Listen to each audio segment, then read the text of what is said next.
The way to keep a conversation flowing naturally is to use this trick from improv, and that is the yes and trick. So when you have a conversation with someone, you don't want to be constantly disagreeing with them, right? Because when you're disagreeing with someone, you're kind of like ending the conversation in a way because people don't want to argue.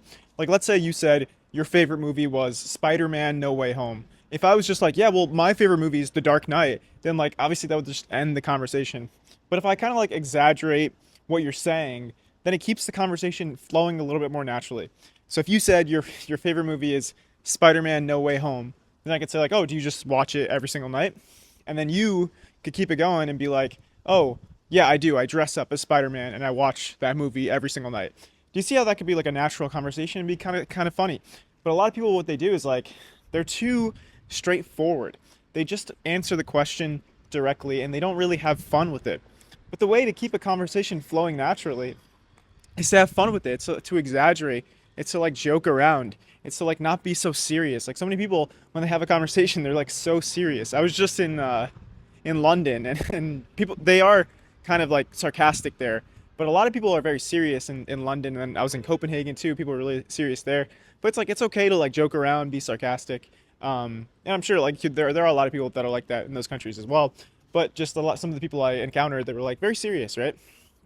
But to keep it more natural, I would like try and joke around with them. I'm actually in Sweden right now. I'm in Stockholm. But yeah, pretty much what you want to do is you just want to agree and exaggerate. And this works with criticism as well. Like if you said, so I do stand up comedy, right? And if someone was like, oh, you're not funny, then I could just be like, yeah, my mom says that too. So it's like, it's kind of like agreeing and exaggerating with them. Because then you can't really argue with someone who's agreeing with you. You know what I mean? Like it's hard to argue with someone who's just like, yeah, whatever you say. Actually, if you only knew, my mom actually also doesn't think I'm funny. Like, you know what I mean? It's hard to argue with someone who's agreeing with you.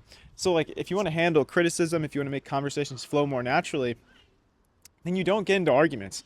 Because like getting into an argument and like disagreeing with someone constantly and like having a debate, it kind of shows that you care more about the topic than the other person. Or it's like if they're trying to like irk you in some way, the more that you give into it, the more you disagree with them, the more you're actually like giving into it, right?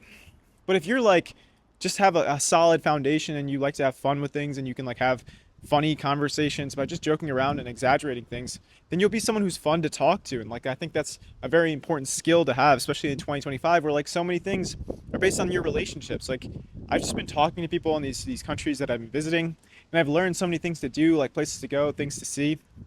And from just like those conversations, it's made my trip so much better because I've like now gone to those neighborhoods and like checked it out and like talked to people there. Like anytime I go somewhere that I'm like I want to learn more about, I also ask people like, oh, where else should I go? You know what I mean? Because then it gives you another thing to check out. It gives you it makes you like learn more about the city.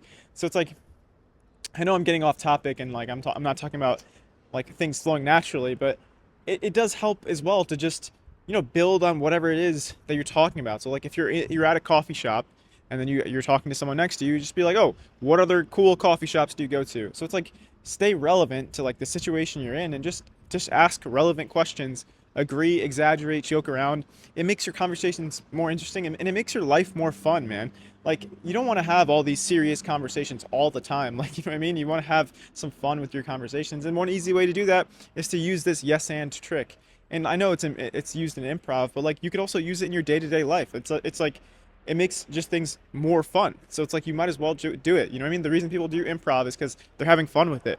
So if you have fun with your conversations, people will just kind of like think of you as like a funny person or like a charismatic person. Of course, it will take some time and effort to use this yes and trick if you're not used to using it. So even though it won't necessarily be entirely easy at first, I think it'll be worth it.